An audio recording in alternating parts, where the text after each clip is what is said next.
welcome our keynote speaker today, Ms. Emmi who's with us from all the way from the Philippines. She traveled here to be here for a speaking tour, and this is one of her stops here in Seattle. Ms. Emmi was born to parents of peasant backgrounds from different Philippine provinces. She attended the University of the Philippines and graduated with a BS in physics. During her college years, President Ferdinand Marcos declared martial law in the Philippines to quell this uprising of social activism that challenged his corrupt government. Emmi was part of First Quarter Storm, a time period of militant student activism during martial law. In 1977, during the Marcos dictatorship in the Philippines, Emmi was arrested for her political work and subjected to mental and physical torture by the military. After the military detention, she and her husband devoted 4 years to their family. She did some volunteer work with some organizations, and then when the assassination of former Senator Benigno Aquino happened in August 1983, she became part of organizing the women's organizations in the Philippines against martial law. She was one of the founding members for Sama Kana, which is a urban poor women's organization in the Philippines. In 1984, Sama Kana became one of the founding members of GABRIELA Philippines, which is now an alliance of over 200 women's organizations in the Philippines.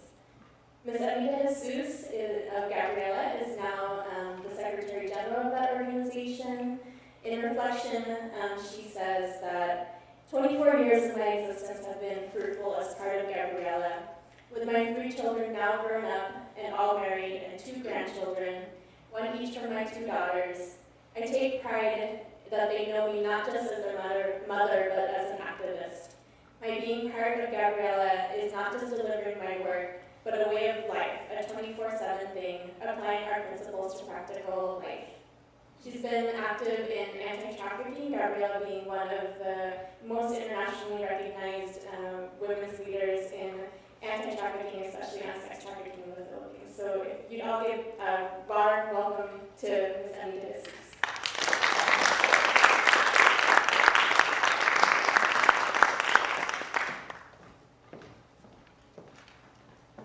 Thank you very much, John, and good morning to all. And I think the last part that says that I am now grandmother is is the biggest achievement I think I have. So anyway, I will now talk about the challenges and what we can possibly do on the issue of trafficking.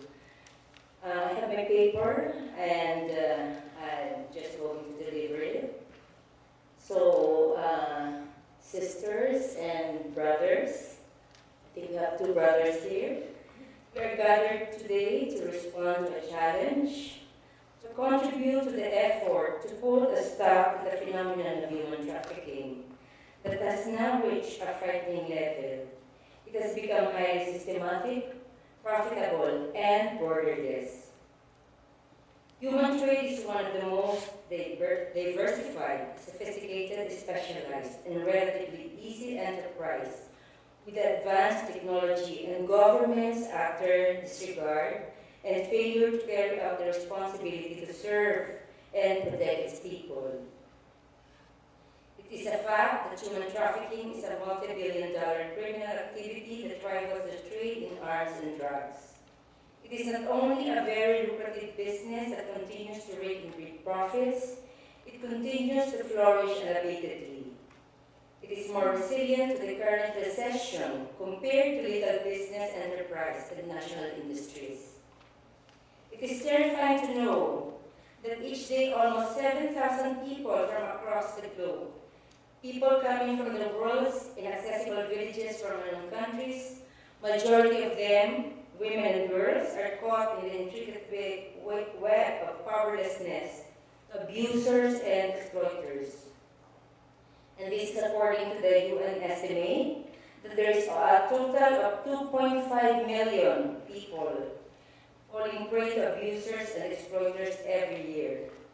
Victims of human trafficking come from 127 countries, mostly in Central and Eastern Europe, Asia, West Africa, Latin America, and the Caribbean, and are sent to 137 countries, mostly in Western Europe, Northern America, and the richer countries in Asia. We are witness to the various convenient vehicles for the unlimited supply of victims deceived, lured, or coerced into a life of slavery. From migration for work, tourism, the mail-order marriage system, internships, cultural exchanges, family tours, to religious pilgrimages aided by the worldwide web of deception. We have been witness to abject poverty and powerlessness that make women and children and men easy targets, robbed of their rights and sometimes even of their own lives. The U.S. government has intriguingly been very active on the prevention, protection, and prosecution of traffickers. The U.S. is leading nations like the Philippines in a self-righteous position of condemning human trafficking, including trafficking in women and children, as, quote, a fundamental human rights violation. For us, that is a paradox, an absurdity, a contradiction to the U.S. economic and political policies that buries a nation like the Philippines deep in debt and economic crisis, destroys our environment, and rakes in super profits out of our cheap labor. It has reduced nations to economic wreck and abject poverty, the very reasons that literally throw victims into the welcoming arms of traffickers. The U.S. supports dictatorships like what we have now, the Arroyo government that has the worst human rights record in the Philippines. It breeds conflicts, interracial tensions, and war. And it had the audacity still to bemoan human rights violation. Governments like the Arroyo regime, whose countries have become sources of origin, show duplicity or mindless delusion, if not lip service, in efforts to stop trafficking. President Arroyo proclaimed victory in combating trafficking by owning the Anti-Trafficking Act, passed in 2003, a gain of the Filipino women after more than 2 decades of struggle against the trafficking of women and children. While transit or receiving countries are hypocrite enough to denounce trafficking, especially trafficking among women and girls, while earning from it. And according to the International Labour Organization, or ILO, the sex industry is the only one recording profits under intense economic crisis. Results of studies in various countries like the Philippines, Thailand, Malaysia, and Indonesia showed that the sex trade contributed from the 2% to 14% of the gross domestic product and has been coined, quote again, the silent economy. It is actually the 4th income source as reported by the UN and admitted by the Philippine government. This has normalized the flourishing of sex tourism, sex entertainment, and what appears to be a legitimate sex industry, even condoned by the international community. And this can be deemed from the vast amounts of loan international agencies, such as the IMF World Bank, have released to tourism programs of underdeveloped economies.